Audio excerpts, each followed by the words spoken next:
welcome you today. We have some really big special things happening today. And so first, we're going to have, which is also special, Dave Engelman is going to do our words of inspiration. My turn? Yes. Is this thing on? Yes. You're on. Now, I have some words that are both inspiring and sobering. And they're not my words. They're words of famous men. For example, we should ascend in our inquiry and reasoning gradually and orderly, criticizing premises and exercising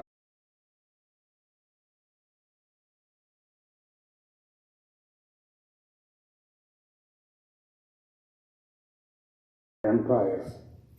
Then there's whenever formed, they can be trusted with their own governments. That's from Thomas Jefferson. Then Hitler's dictatorship differed in one fundamental point from all its predecessors in history. It was the first dictatorship where modern technical development was used. Through technical devices, 80 million people were deprived of independent thought. That was said by Albert Speer. And then finally, I have a foreboding of an America in my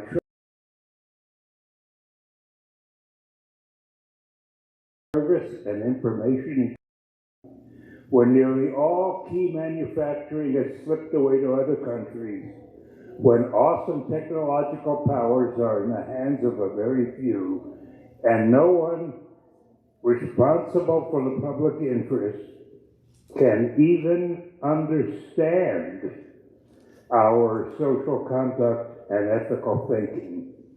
We are dominated by a relatively small number of persons who understand the mental processes and social of the masses. It is they who pull the wires of the public mind, and that was said by Carl Sagan. I had the honor of meeting him at one of the space symposia, and none of these words were mine. They were said by very intelligent people in the past. Thank you. I'm really glad that you're back to in-person meeting. Thanks for being here. We have another special part of our meeting. We have PAC 27, if you know PACs, they're Cub Scouts. We're going to do a flag ceremony for us, so please remain standing. Color guard, attention. Color guard, advance.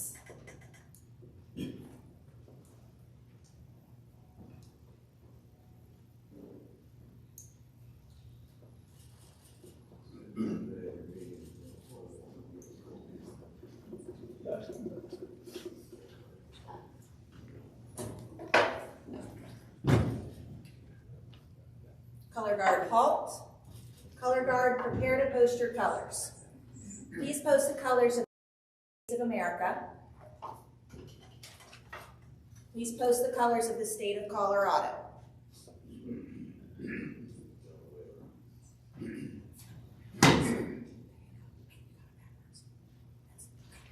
Scout salute. Audience, please place your hands over your heart. Will you please join me in the Pledge of Allegiance?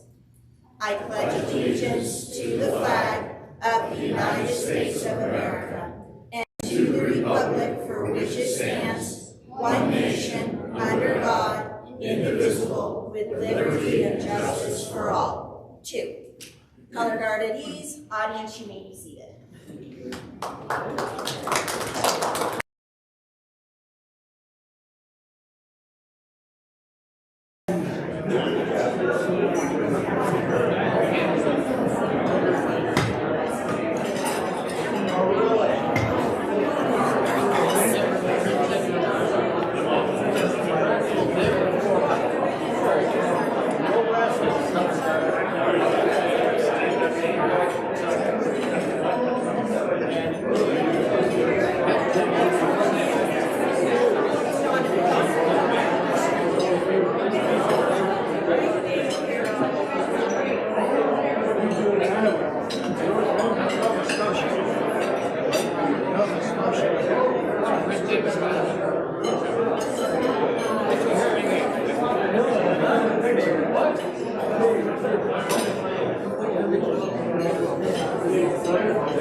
Well, again, welcome to our meeting today. It's going to be a really special meeting today for several reasons.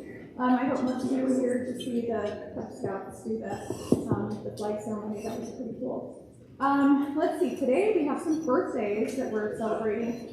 Ray Nunn and Bob Loudon. And I know Bob is here. Where are you, Bob? Oh, he's here. Where is he? See, now, okay, where is he? Now I gotta know. I saw him 15 minutes ago. He's here. Anyway, happy birthday, Bob. And Ray Nunn. And I don't think I saw Ray here earlier. So, and then for Rotary anniversaries, this is pretty exciting. John Rogers, who's probably not here today, 19 years in Rotary. It's pretty outstanding. But you know what's even more outstanding is Kurt Ormond at 50 years. Wow.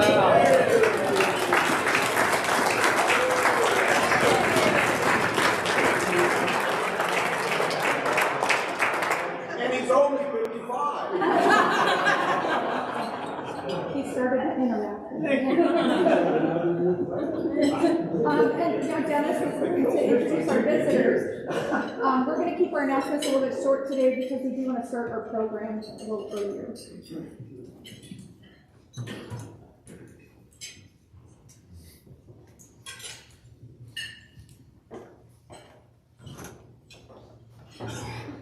I'm sitting at a very special table today, and I want to recognize that we have about 250 years of Rotary service sitting at that table, and Thanks, Jeff. we've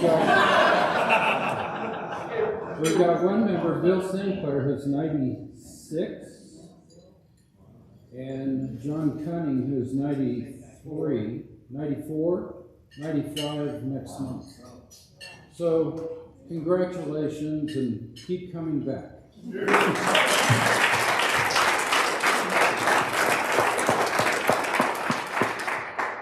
Okay, let's see. We're going to keep this simple. We have one visiting Rotarian, and John Kaufman. Where might you be? John, if you'd stand and introduce yourself, please. I'm now a member of this club.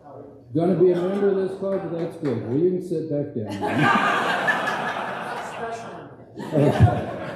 Thanks. And then we're gonna go with guests, and I'm gonna go by table. And if you have a guest at your table, please stand up and introduce them. We'll start over here at Kurt's table, and we got one guest, right? I have one guess. He's a big man, though. That's okay. Here's a microphone. Dick Kurt. Welch is another great insurance guy. Great.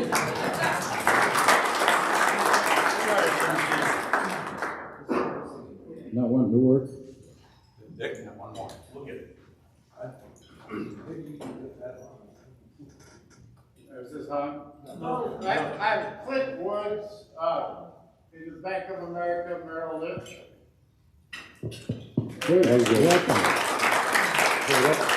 Okay, let's go back to Turn it up. There we go. Okay.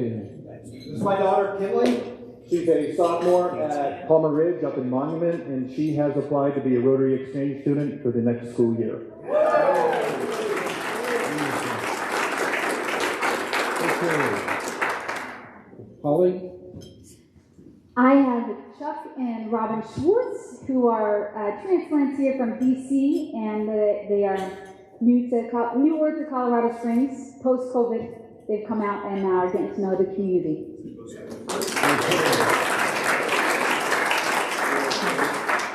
And there's a mic for you.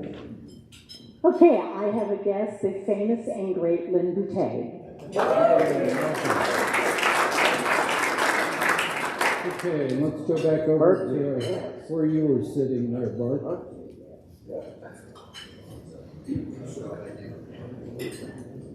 Thank you. I have a guest. My guest today is Mark Carter. He's actually one of the Sentinels in my program, Sentinels of Freedom. So he's working on his bachelor's right now at the University of Pennsylvania and getting ready to do a NPA and then a program at Wharton as well. So. Thank you.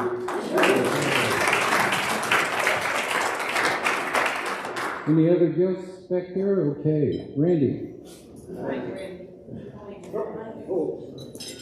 Okay, I'm pleased to introduce my wife, Jeannie. She's a retired District 20 music teacher. She's a volunteer for the D11 literacy program, but most importantly, she's the mother of our 2 children and grandmother of our 5 grandchildren. Great.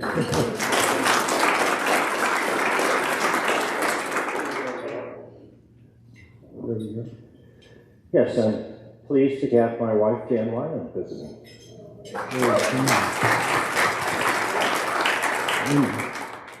Trevor.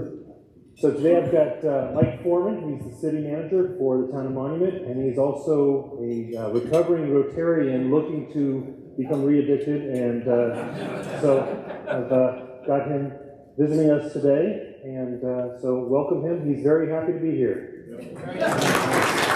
Thank you.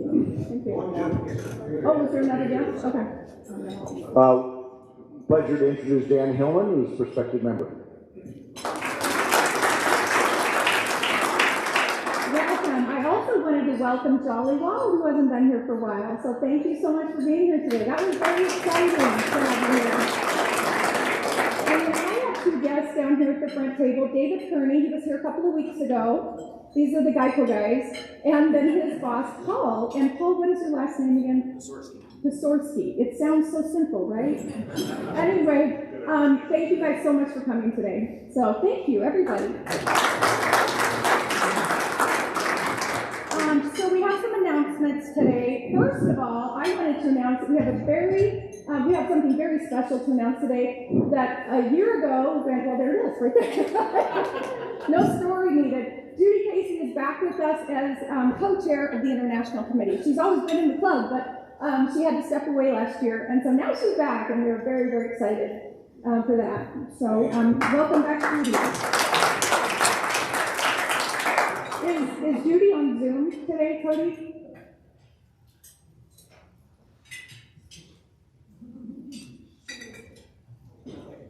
She's not? Okay, it has a 30-second delay, so if she is on there in about 30 seconds, she's going to go, woo!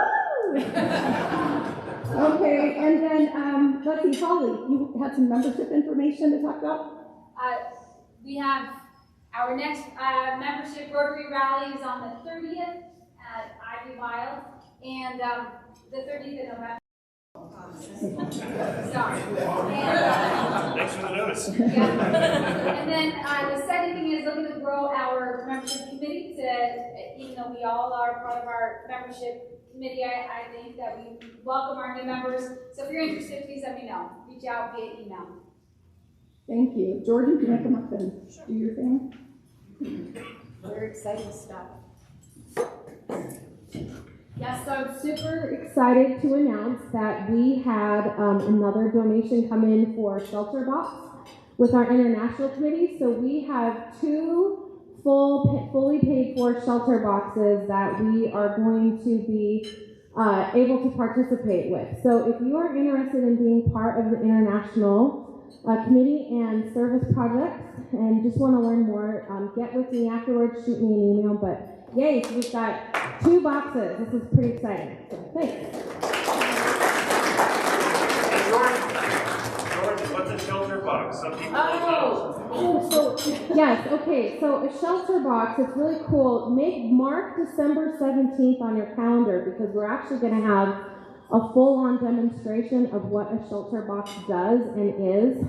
So please come for that. But in a nutshell, it is a box that it has all of the things that people can live in.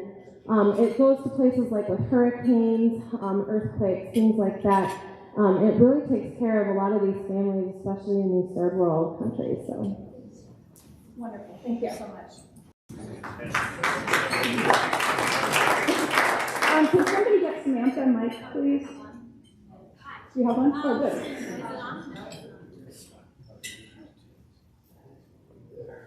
can you hear me now? Awesome. Sorry. Okay, so just a couple announcements. There's information on the table chart thing, but the QR code didn't make it for Wreaths Across America. I will be posting it on social media as well, so you can sponsor a wreath or come join us on December 18th to do the wreath laying ceremony. Right now we're at 27 wreaths, so that's really exciting, and that's with the 2 for 3, so for every 2 wreaths that are sponsored, Wreaths Across America will sponsor a 3rd. So if you'd like to sponsor a wreath, we encourage that. And then you can join us on the 18th to actually lay those wreaths. Care and Share is still happening with the Broadmoor Club, so it's the 2nd Monday each month if you'd like to volunteer with them. And then Habitat for Humanity, there's a sign-up going around for Friday the 19th if you'd like to volunteer in the morning. We'd love to have volunteers for that to kind of help build out the project that they have going in Sand Creek community area. So that's what I've got right now. Cougar Stair's coming, just waiting for the hours for that. And then the Christmas Columbia project is also coming. Thank you, Samantha. And if you look at the tabletop flyers that are on each of your tables, it does. There is some information on an upcoming shelter box online presentation. I believe it's November 4th. So if it's something you're interested in, it's there on that tabletop. Okay, well, I'm really excited to say this, but is Rodney on Zoom? Oh man. Okay, I have to tell. Okay, he's going to find out from each of you probably because everybody's going to want to call him. I just, oh good, yeah. I just got a phone call as I was walking out of my house today to come here from our district governor, and for Rodney's year, we have won Club of the Year in the district. Wow.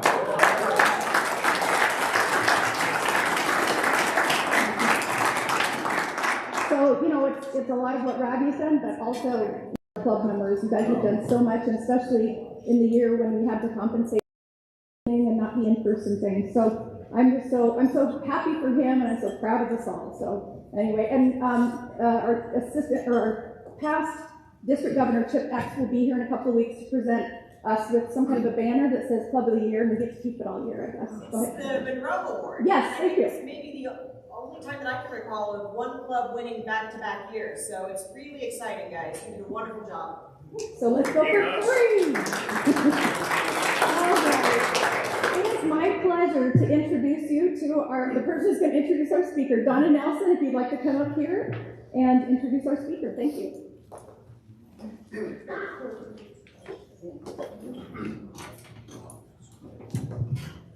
Turn this down a little bit. Hi everyone, so glad to be here and see you guys. First, I'm going to say that I have a state board meeting and I've got to be online at 1 o'clock, so I'm not rude, but I'll be leaving right after this.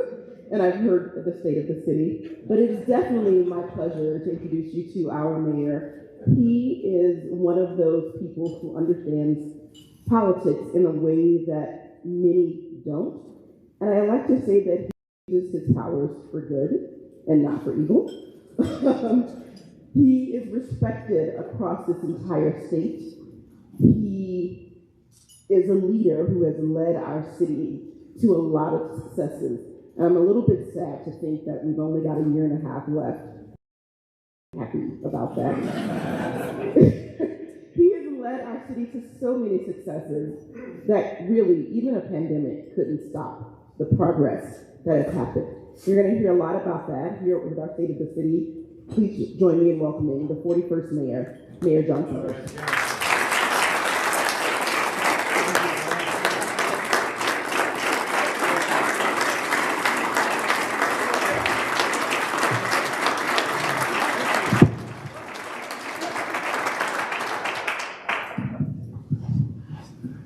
Thanks so much. And I was thinking as I was sitting here and listening to all these old guys get introduced, that I think the first time I spoke to the Downtown Rotary Club was 1980, 41 years ago. And I think probably half the room was there. I know Kurt Orman was there. I know that. Anyway, I have enjoyed very much invitations to the Downtown Rotary Club through the years, and I appreciate your invitation today. I'm here to update you on the state of the city, and I'm here to also celebrate with you the state of our city. And I do mean celebrate, because when it comes to the current state of Colorado Springs, the reality is that even a worldwide pandemic could not halt this city's historic momentum and ascendance as a great American city. On July 31st, Colorado Springs observed its Sesquicentennial. For those of you that did not take Latin in high school, that means our 150th birthday. It was an important milestone for the city. In fact, it's the only occasion that I can think of that would cause me to grow a beard.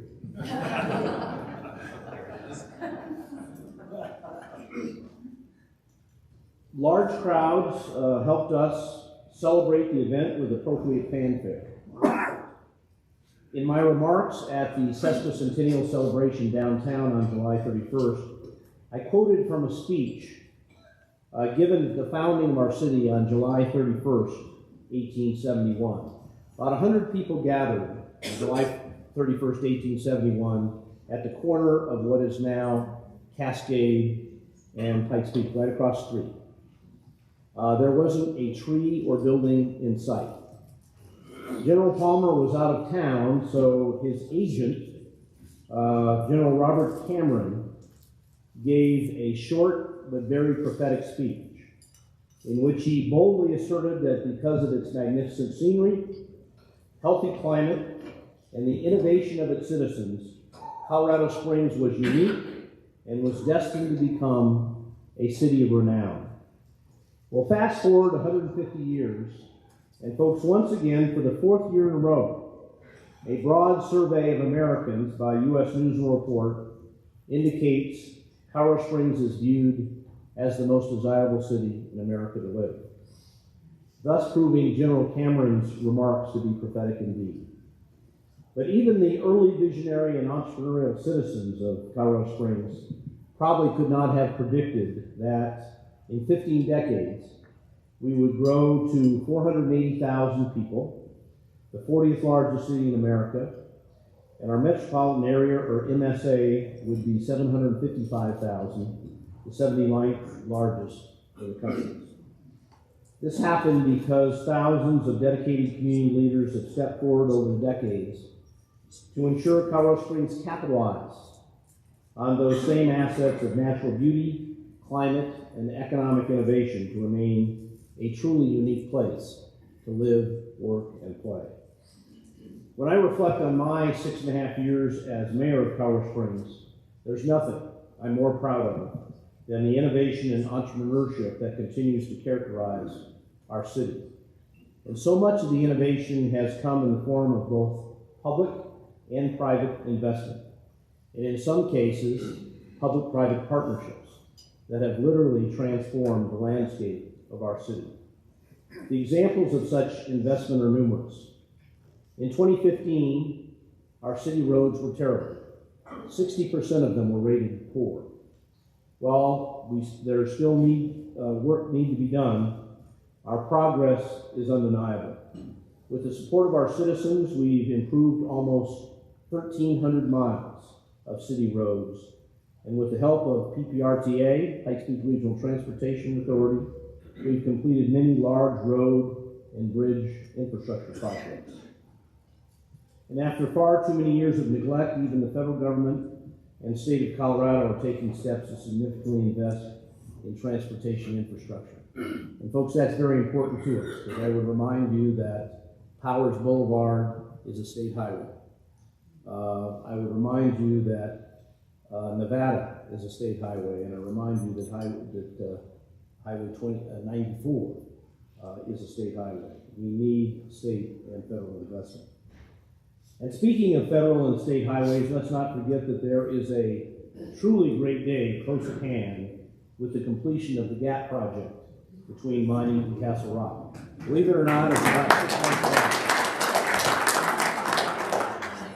away. In 2015, our underfunded stormwater systems were the subject of legal actions by the EPA, the state of Colorado, and downstream neighbors, including Pueblo. Today, through the support of our citizens and outstanding work of city employees, we are well on our way to having the best stormwater infrastructure in the state of Colorado. In 2015, coming out of a great recession, our new job creation in Colorado Springs had been relatively stagnant for a decade. Between 2005 and 2015, we only averaged 3,000 new jobs a year. We need 5,500 new jobs a year to take care of the high school and college graduates in Colorado Springs who want to stay in Colorado Springs. Since 2015, we've created well over 37,000 jobs. And so many of them are high-skilled, high-paying jobs. And emerging from the pandemic, we continue to have one of the best job markets in the country. In fact, Colorado Springs has regained 100% of the jobs lost during the pandemic and one of the first large cities in America to do so. Let me give you some numbers that will dramatically illustrate the period of prosperity that Colorado Springs is experiencing. At the beginning of 2015, the GDP, or gross domestic product, for the Colorado Springs metropolitan area was just over $30 billion. Today, the GDP for the area has reached $40 billion. In other words, it took 143 years to achieve a $30 billion economy, but it's taken 7 years to grow by a third to a $40 billion a year economy. Perhaps nothing has been so dramatically transformed in the last several years than downtown Colorado Springs. That transformation includes the world-class U.S. Olympic and Paralympic Museum, the Park Union Bridge, the Bermejo Street Plaza, Widener Stadium, Robeson Arena, 3,000 new residential units, 600 new hotel rooms, and dozens of new businesses and restaurants. The Northgate and Interquest corridors are also exploding with billions of dollars in commercial development, including Shield Sporting Goods and InCredit Union's new headquarters. And over the last several years, the city has emphasized economic development in southeast Colorado Springs. The city has initiated $160 million in public investment, including road and bridge projects, and $8.5 million to build Panorama Park. The city is facilitating over $500 million in private investments in the southeast, including 3 Amazon distribution facilities that will employ in excess of 3,000 people. Virtually all of our city's critical economic sectors are thriving. As to the military and defense industry, that is about 40% of our economy, there is every indication that the military presence and accompanying civilian defense support infrastructure will continue to grow. As to the extremely disappointing decision of the Trump administration to move U.S. Space Command headquarters to Huntsville, Alabama, I can only say it ain't over till it's over. The recent admission by former President Trump that he single-handedly made the decision supports our city's position that it was not merit-based. And we will continue to aggressively press our case in Congress and the White House. The decision was not in the national interest and should be reversed.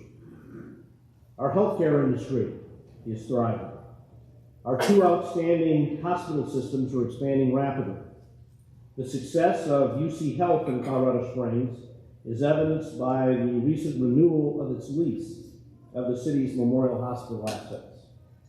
Centura Health has broken ground on a new orthopedic hospital, St. Clair's, at the intersection of I-25 and Interquest Parkway. Children's Hospital draws pediatric patients from a large region.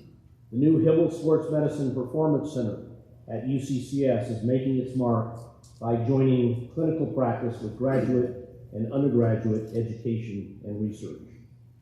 New healthcare facilities, of course, are not the only thing being constructed. However, the Pikes Peak region is in the midst of a construction boom. Perhaps nothing demonstrates that more than the fact that 2020, in the middle of a worldwide pandemic, was a record year for both residential and commercial construction. And the boom has continued into 2021. Our high-tech industries are keeping up with ever-changing demands of the marketplace. And we're seeing major growth in aerospace, medical technology, software engineering, and cybersecurity. Our own National Cybersecurity Center and the Exponential Impact Incubator are making great strides in living up to their ambitious names. And the Catalyst Campus has grown from a vision of Kevin O'Neill to a nationally recognized collaborative ecosystem of innovation and entrepreneurship. One of our newest but quickly expanding major economic sectors is sports. It's hard to believe that it's now close to $500 million per year.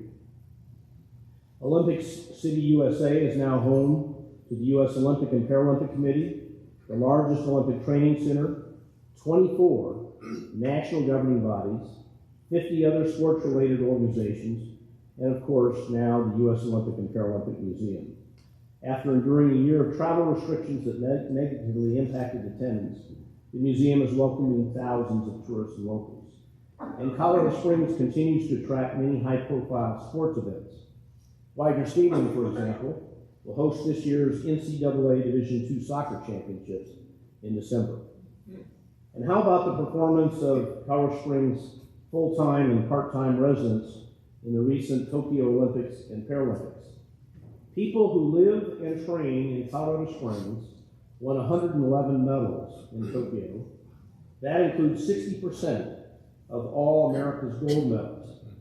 In other words, if people who live and train in Colorado Springs were their own country, we would have finished 5th in the medal count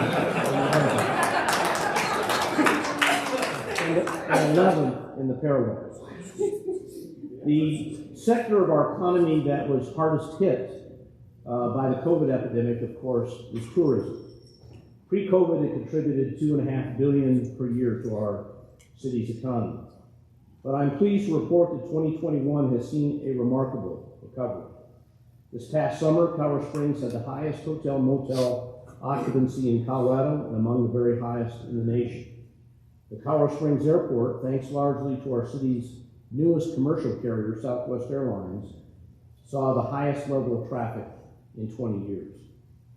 With the issuance of bonds to finance a new visitor center at the Air Force Academy, which is occurring right now, we now know that the dream of the City for Champions effort, begun in 2013, will be fully achieved. It took vision persistence, and incredible public-private partnerships to make the Olympic Museum, Widener Field, Robeson Arena, the Hillman Sports Medicine Center, and now the Air Force Academy Visitor Center a reality. It's an investment that will draw millions of visitors, create thousands of jobs, and billions of dollars in economic activity. Now let's talk about some of the challenges we face, or perhaps I should call them opportunities, because even in regard to our country and city's most vexing issues, like affordable housing and homelessness, there is good news to report.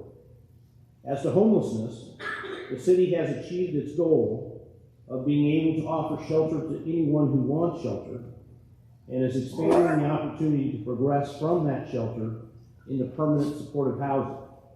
That means having necessary drug addiction and mental health programs, as well as work opportunities. But as to those who decline shelter, we are enforcing camping bans as vigorously as the law allows. By the end of this year, the city's Neighborhood Services Division will have cleaned up more than 1,400 illegal campsites and hauled off well over 1 million pounds of trash from those campsites. This multifaceted approach has allowed us to significantly decrease our unsheltered population over the past several years. You may not have noticed this, but we have fewer unsheltered people in Colorado Springs today than we did in 2015. That stands in sharp contrast to most large cities in America. The booming economy in Colorado Springs and its attractiveness to people throughout the country has made our housing market among the hottest in America and resulted in dramatic increases in the price of available housing. That's created a great need for additional single-family and multifamily residential housing, and a particular need for affordable housing for working families and low-income individuals. In my 2018 State of the City address 3 years ago, I set a goal of facilitating the creation or preservation of at least 1,000 new affordable units on an annual basis. At that time, we were producing about 500 units a year. We are now achieving that goal of 1,000 units a year, utilizing a variety of tools, but we hope to achieve even greater results in the years ahead. The Colorado Housing Finance Authority reports that Colorado Springs has seen a 65% increase in the number of units being built with low-income housing tax credit financing. From 2016 to 2020, we've grown from 3,000 to 5,000 tax credit financed units. And 2021 has seen another 22% increase in units awarded, putting the total number of tax credit units in Colorado Springs at 6,100, a total investment of $260 million. 700 units of affordable workforce housing are currently under construction. The development pipeline includes 839 units that have or will break ground by the beginning of 2022. Now, the economic prosperity and growth of our city that our city is experiencing is an ongoing challenge in the sense that we must invest in the public infrastructure needed to support that growth. And that includes the public safety infrastructure needed. We added 120 police officer positions over the last 4 years and hope to have all those positions filled by the end of 2022. We have the largest police academy ever going on right now, and that will be followed in early 22 by the second largest police academy ever. But by the time we fill all those positions, by the end of 2022, we'll need to begin to add yet additional officers and a new police substation in the eastern part of the city, probably Banning Lewis Range. The same is true for the fire department. We'll be adding several fire stations over the next decade, and that means more manpower and equipment. Now let me turn to some other opportunities we have. How many of you have not voted yet? Okay, this pitch is for them, okay? On this November's ballot, there will be 2 city ballot questions that, if approved, would help us address 2 issues vital to our continuing quality of life. As citizens of Colorado Springs, we all know we have a wonderful park system. It's really part of General Palmer's legacy. And through the foresight of many citizens 24 years ago, we established a Trails, Open Space, and Parks program called TOPS. That, in combination with fees and land donations from developers, has allowed us to acquire a great deal of open space land and land for future park development. But unfortunately, we have not been able to maintain general fund revenue sufficient to develop new park land and adequately maintain the parks and trails and open space that we have. Prior to the recession, the general fund of the Parks Department was $20 million. It got all the way down to 9. I've got it back up to about 17. But of course, there's been a great loss of purchasing power in the meantime. Now the total budget of parks is about $54 million because of grants, GOCO grants, and things like that. But for the most part, we have to rely on the general fund for the development of new parks and maintenance of existing parks.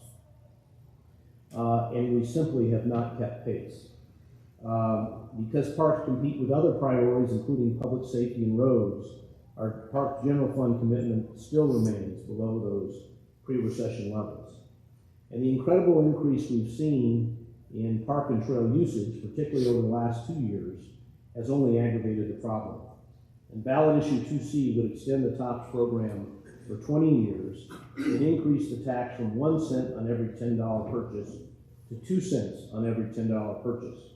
But very importantly, it would also allow more of the generated funds to be used for new park development, as well as maintenance of all existing parks, trails, and open spaces. We have 12 undeveloped park sites. 5 of them are large community parks, and the remainder of them are neighborhood parks. And development of parks is expensive. Venezia Park, for example, was $15 million to develop. Panorama, I told you, was $8.5 million. We would also, of course, continue to acquire additional park and open space land as the city grows. I think the success of issue 2C is critical to ensuring General Palmer's legacy continues and we maintain and expand our outstanding, fully accredited park system. Now, another issue on the ballot. One of the greatest threats to our community from a natural disaster perspective is wildland fire. It's been a big part of our past. I remember as a small boy my father telling me about the January 1950 fire that burned much of Fort Carson and Cheyenne Mountain and almost destroyed the Broadmoor. Kurt, you were there, were you not?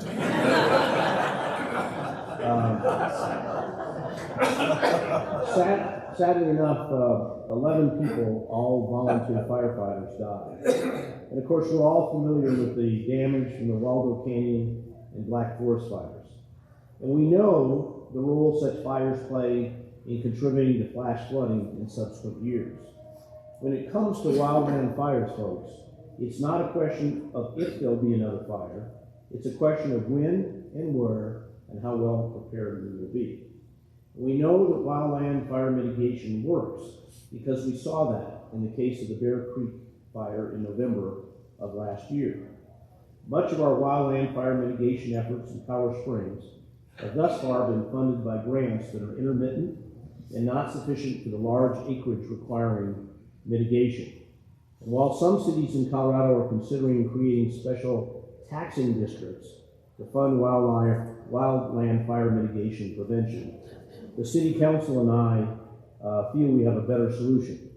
In ballot issue 2D, we're asking the citizens, without creating or raising a tax, to allow us to retain $20 million in 2021 city revenue above the Tabor cap in order to create a permanent wildland fire mitigation and prevention fund.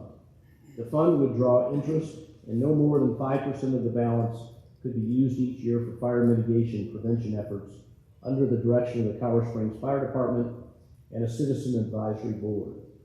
That means an additional several $100,000 per year would be available for fire mitigation work throughout the entire city and in areas adjacent to the city, including national forests where mitigation is necessary to safeguard city residents and their property. We believe this is an innovative way to get permanent, consistent funding for fire mitigation and prevention work without a tax increase. Any surplus revenue the city receives in 2021 in excess of the $20 million would be refunded to citizens on their utility bills. And given the record levels of sales tax revenue we're currently estimating, such refund will probably exceed $10 million. Just as our city Sesquicentennial has been a wonderful opportunity to celebrate the people and events that have shaped Colorado Springs over the last 150 years and made it what it is today, this Sesquicentennial milestone is also an opportunity to sharpen our focus on the future. To recognize that decisions we are making today will shape the lives of future generations of Colorado Springs residents. We are writing their history, just as our predecessors wrote our history. As long as this city remains as unique as it is, it will continue to attract people to the Pikes Peak region. And it's up to us to take the necessary steps to ensure the city has the natural resources, infrastructure, and economy to maintain its high quality of life. Quite simply, it's up to us to be the good ancestors that future generations of Colorado Springs residents need us to be. I consider it a great honor and privilege to serve as mayor of Colorado Springs in such a transformational time. In the remaining year and a half I have as your mayor, I assure you I will continue to work day and night to meet the challenges of today and prepare the city for the challenges of tomorrow. And I ask all our citizens to join me in embracing the challenge that has faced every generation of Colorado Springs residents. And that's the challenge to continue to build a city that matches our scenery, a shining city at the foot of a great mountain. Thanks again for the invitation, and I look forward to answering any questions you might have.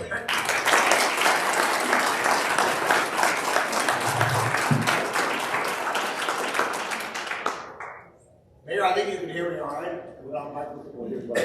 Zoomers need the microphone. Mayor, thank you very much for being here. It is a great story and it's a lot of exciting things. One of the challenges that is going to be happening here, we don't know exactly when, but Colorado Springs is also going to be home. Well, the census says we're a much more diverse place anyway, but we're going to be home to, I don't know how many, 100, 300 refugees from Afghanistan. A lot of that burden is going to fall on Lutheran Family Services and nonprofits and church communities and so on. What role is the city playing in welcoming these Afghan residents? Well, were you at a meeting at the Garden of the Gods Club a couple weeks ago? Were you there? The city is not in the social services business. The county is. The city is not. The way that responsibility is divvied up in local government in Colorado. The county runs El Paso County Human Services, which is obviously funded in large part by the state of Colorado and receives a lot of federal funding as well. But we'll be as cooperative as we can. I frankly think we're looking at about a total of 100 Afghan refugees. We had considerably more than that in the Vietnam era. And the city was much smaller at the time, and they integrated very well. I remember our parish adopted a Vietnamese family of 7 children, and every single one of them is either an engineer or a doctor at this point in time, all 7 of them. And I have a feeling that given how these things work and what family dynamics causes someone to make the effort to immigrate, that this will be very much the same sort of story. That's my prediction on it. Yeah. There was another question right next to it. Yes, I got 2 questions, one from myself and one from our former president, Rodney Gillette. My question is, with the closing of the Drake Power Plant in 2023, have there been further talks about how to utilize or revitalize that area? Okay, question, how are we going to utilize that area? Okay, a couple of things. It will still be a transmission facility. We will remove all generation. Now, it will take some time. When we've shut down coal. We're going to move in portable natural gas units that will be there for up to 5 years before they move out to a new area that utilities acquired around the airport. But once they move out, then there'll be no generation at Drake. There will still be transmission, but that can be, you'll be behind fences, you'll not see it. And I think the oldest building down there will turn into a utilities museum of some sort. Then the question will be what sort of environmental mitigation needs to be done for uses of the remaining lands. I don't know exactly what will happen. My prediction is that there will be along Sierra Madre, across from the stadium, in addition to the old utility building that will be developed as a museum, I think you'll see some commercial development. I think the area from that down to the stream will be parkland of some kind. I would remind you, for example, that we have determined that from everything from the point south of the confluence of Fountain and Monument Creek, there is enough PFS to sustain a kayak park.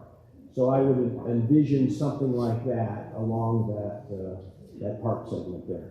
But a lot of things have to happen before we know for sure on that.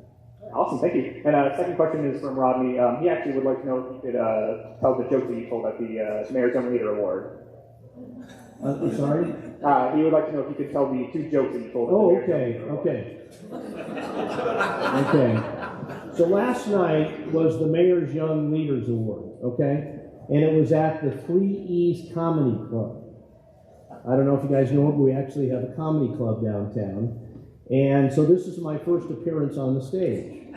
So I told this audience of young people, I said, you know, I've always dreamed about being on the stage of a comedy club. So here goes. A guy walks into a bar, and he says to the bartender, "What's your Wi-Fi password?" And the bartender says, "You'll have to buy a drink first." And he says, "Oh, okay." She says, "I'll have a beer." And the bartender says, "That'd be $5. And he gives him the $5. And he says, looks at the bartender and says, "What's your Wi-Fi password?" And the bartender looks back at him and said, "You'll have to buy a drink first." All lowercase, no spacing. See, somebody gets it, that's good. Okay. And then the other one I said, "What do you call a parade of rabbits hopping backwards?" "A receding hairline." Mayor, I've got 2 questions like Cody. First is there a timeline associated with the Spacecom answer? And the second one is, I keep hearing about a railroad proposal for a transportation corridor between Albuquerque and Cheyenne, and is there any update on that? Okay, the first one, Space Command. Let me assure you that the city has hired the best lobbyist we possibly can. It's working very hard on this issue. I've spent a lot of time in D.C. over the last couple of months talking to both Republican and Democrat senators. We're also, of course, communicating with the White House. There are 2 investigations undergoing. One by the Inspector General of the Department of Defense, and the other one by the Office of Management and Budget. I think the Inspector General's investigation is geared towards, after Trump made the decision, the political appointees of the Air Force said it was a merit-based decision. And I think the investigation is along those lines. Was it really? Or, here's my theory, and I think I've got quite a bit of evidence for it. Mo Brooks is the congressman from Huntsville, Alabama. I don't know if you're following the January 6th investigation. Mo Brooks was at all the preliminary planning meetings and he introduced Trump at the rally, and Mo Brooks exhorted the crowd to go up to the Capitol and kick ass. At the meeting planning it, not only was Mo Brooks there, but Tommy Tuberville, who had just gotten elected senator, and Trump had gone to Alabama 6 times because he was running against Sessions, who Trump hated, because he had recused himself in an investigation on ties with Russia. Right after the award, both Tuberville and Mo Brooks said the president promised us this. And the entire Alabama Republican delegation voted against accepting the Electoral College vote. Richard Shelby was smart enough, the long-standing senator who has a lot of clout in the Senate was smart enough to say, oh, no, that's not how it happened. We think that's exactly how it happened. We hope that that investigation will flush that out. The investigation by the Office of Management and Budget, I think, is a good one because the Air Force estimated that the cost of replicating the security infrastructure of Colorado Springs in Huntsville was $1 billion. The chief counsel for the Senate Armed Services Committee, who's been to Colorado Springs 20 times, been to Huntsville 20 times, told me when I talked to him about a month and a half ago, he thinks the minimum cost of replicating it is $3.5 billion. So I think if it's exposed as understating the cost, I'd love to get beyond 23, get Shelby out of office, because Shelby and Biden, even though there's different parties, are very close. They've been in the Senate together 40 years, and Shelby's going to say, Joe, they're going to name this the Richard Shelby Space Command Center, let it go, Joe, and all that kind of stuff. And so we need some help from these investigations, and I hope that happens. The first investigation is supposed to be done by the end of the year. I think that's the DOD, and the Office of Management Budget investigation is supposed to be done by April. So that was the first one. What was the second question? The railroad. The railroad. There is a Front Range Railroad task force that has some preliminary state funding to start looking at a front range railroad. The issues are these. Number one, it can't be today railroad. It's got to be rapid transit of some kind. And one of the fundamental issues is rapid rail really going to be the technology of the future? I hate to see us go with rapid rail when some kind of hyperloop is right around the corner. So those are some of the things that are being investigated.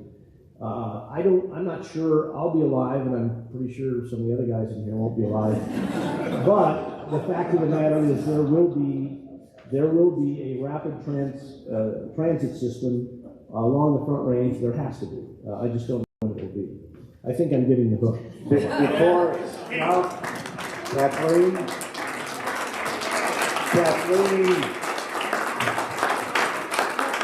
I don't want to keep getting aced out by people with multiple questions. Well, are you able But to... I have a very important point to make. Okay, please. That the problem with the decision was the criteria. The criteria were posed to favor Huntsville. And as long as we're operating under the same criteria, I think we'll continue to lose. Okay, thank you. All right, I have a certificate for you. Thank you so much. I probably have a few of those. Yeah. And then I have a water glass. It's better than the one you have under there. Okay. That's a water glass. Well, Donna's head. Thank you so much. All right.